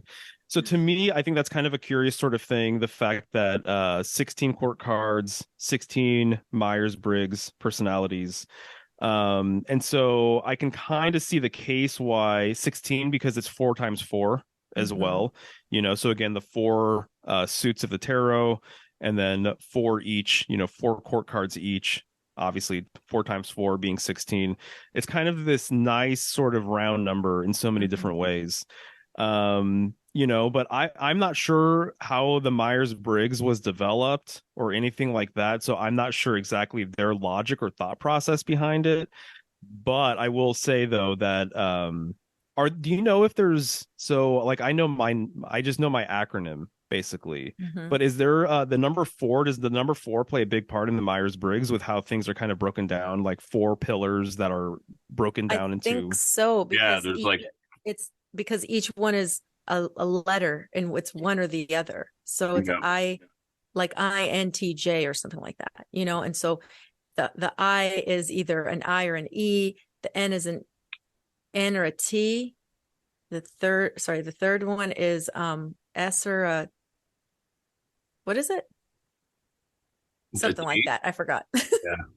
But it's There's like that. also 4 sides of the mind from that perspective. There's 4 different sides that you can be operating from. Then you have one that's like your main, I guess, filter. Yeah, there's a Yeah. lot of force stuff going on in that as well. So Right, yeah, right. makes sense. Yeah, so I see that relationship as well. And then even with the number 4 too, it's like a lot of things have been broken down into 4. Hmm. And whenever you see anything broken down by 4, it, to me Stable. personally, it's very, very stable, and it relates to the 4 elements, to the 4 base Okay, elements. yes. So even the I have 4. your little elements Oh, card. nice. Right on. There you go. Hell yeah, that's great. So even like the four basic mathematical functions, each one actually corresponds with an element.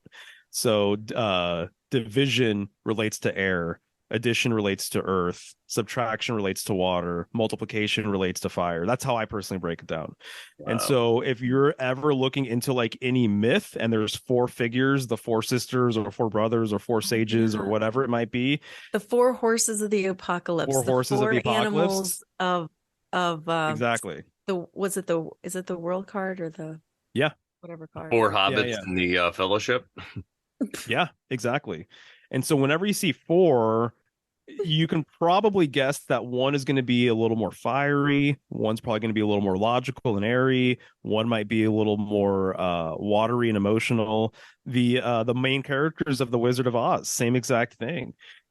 So Leo the lion corresponds with fire, Dorothy corresponds with earth, she's kind of the mother earth, and then the Tin Man corresponds with water, and then the scarecrow corresponds with air.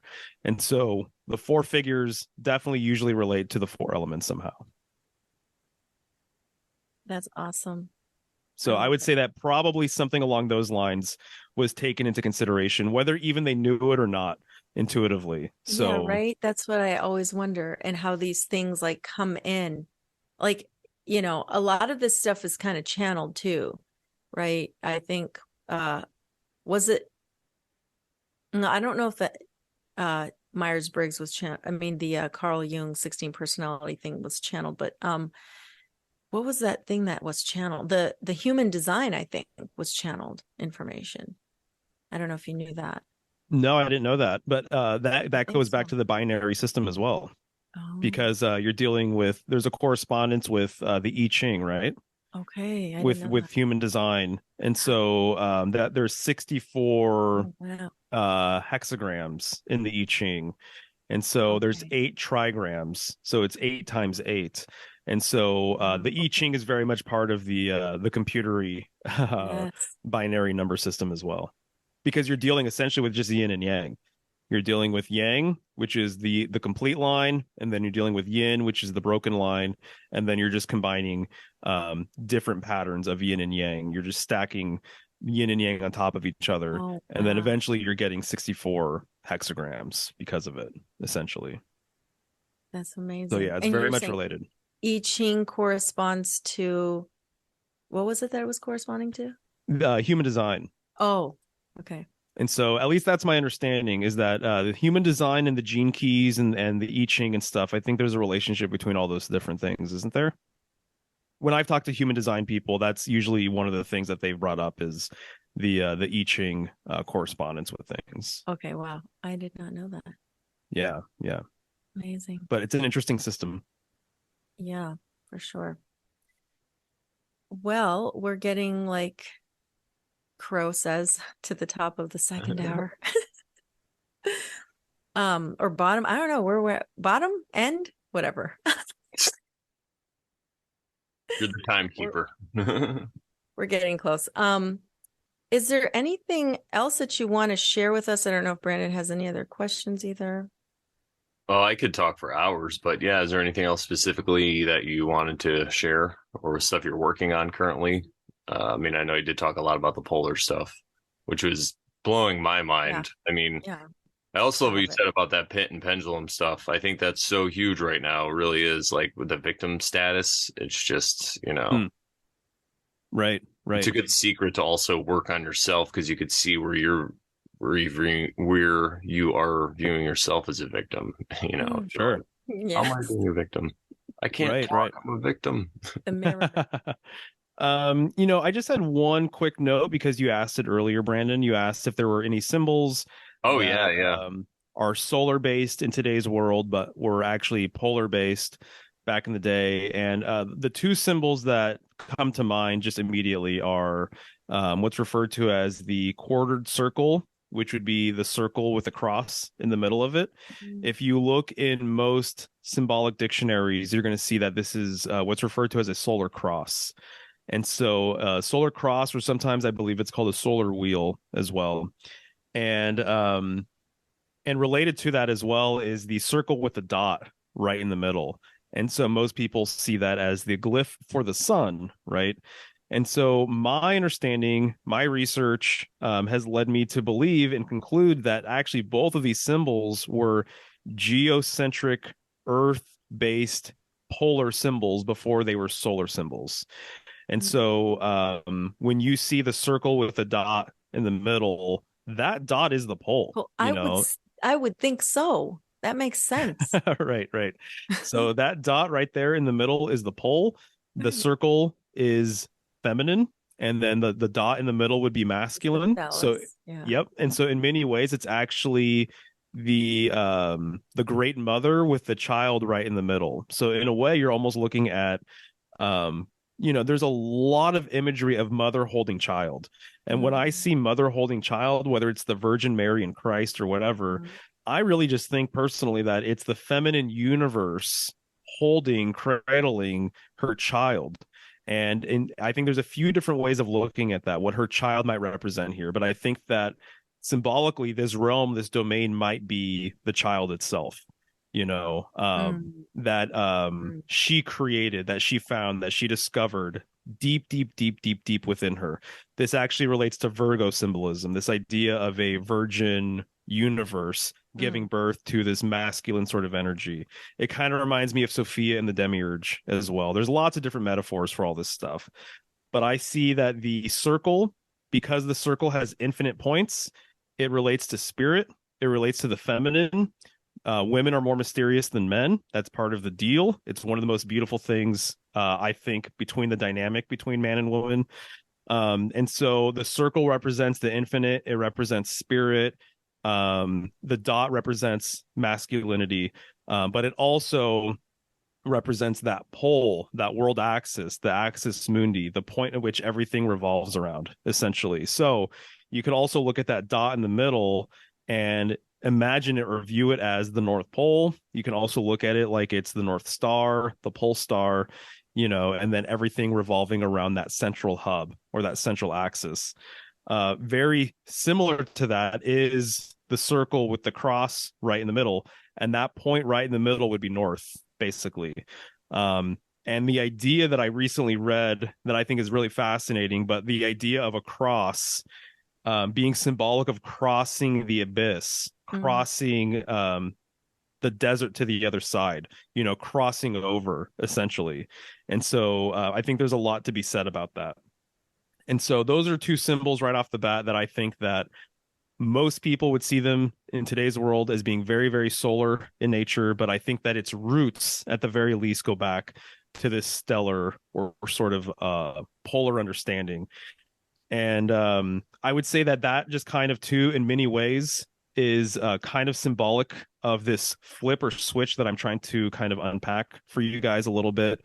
But this idea of the fact that I think nowadays, we're focusing on the path of the ecliptic, the signs of astrology, but we rarely give reverence or acknowledge the middle part of the thing, so we kind of acknowledge the outer wheel, but we don't acknowledge the actual pin in the middle, the actual axle in the middle that allows everything to kind of go and, spin, if you will. And so that's kind of how I see reality kind of playing out right now, is that we're very much concerned with the external, but we're not concerned with the internal, including ourselves. Oh, right.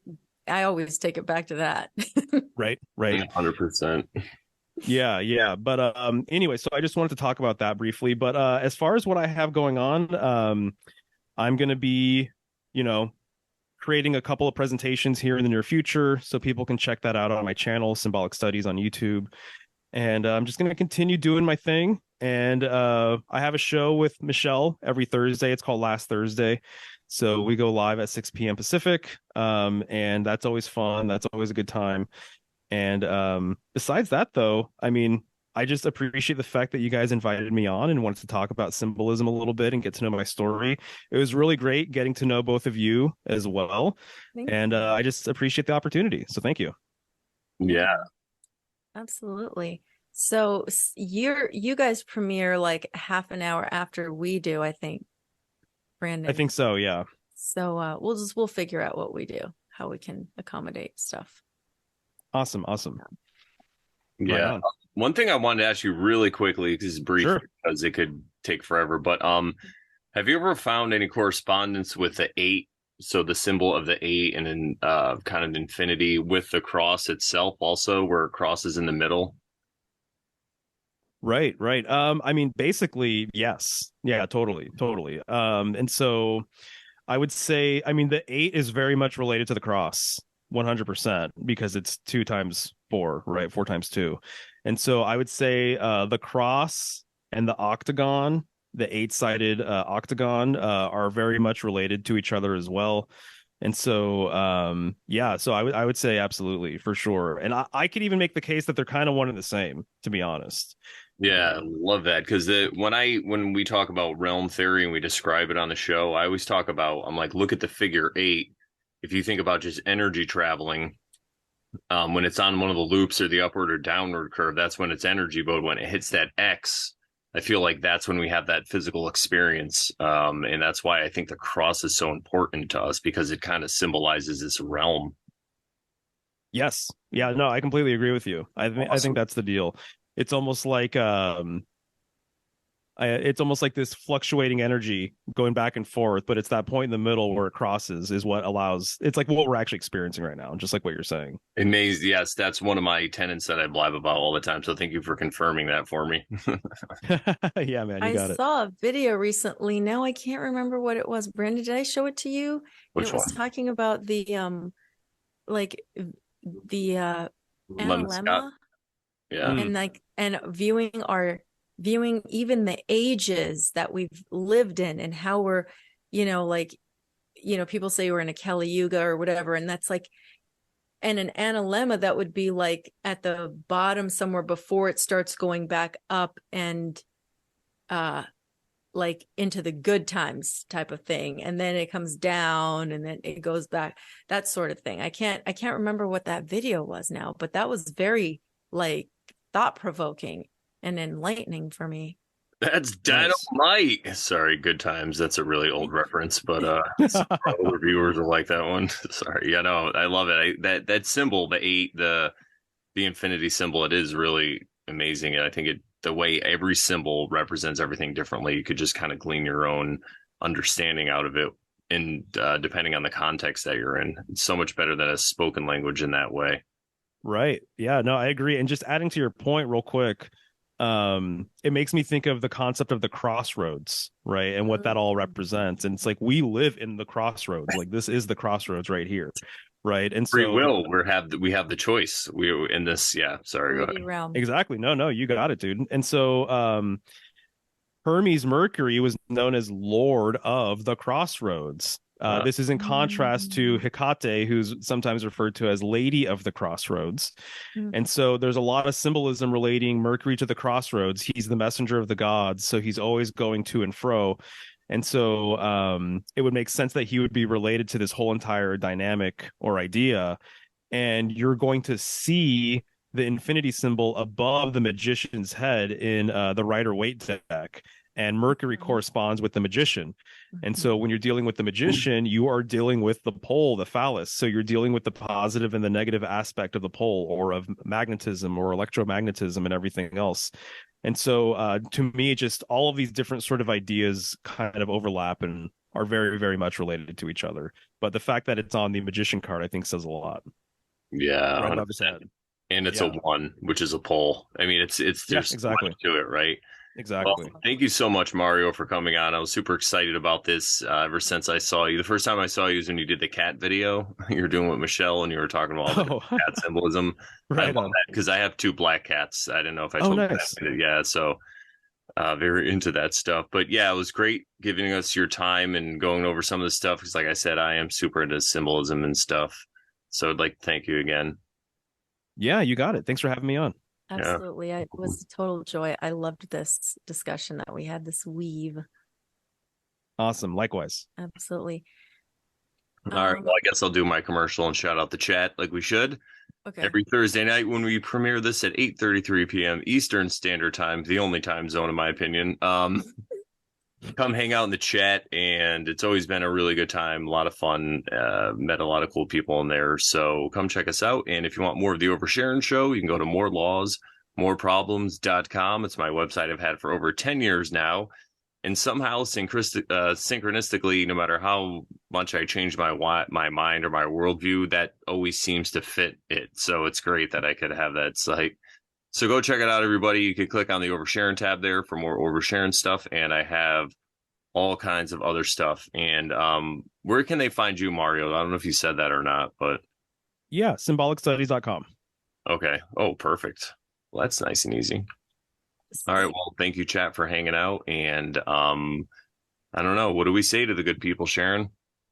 That once you start oversharing, Then you totally stop being a Karen. that's right. So share That's on. right. Exactly. See you guys later. Take care.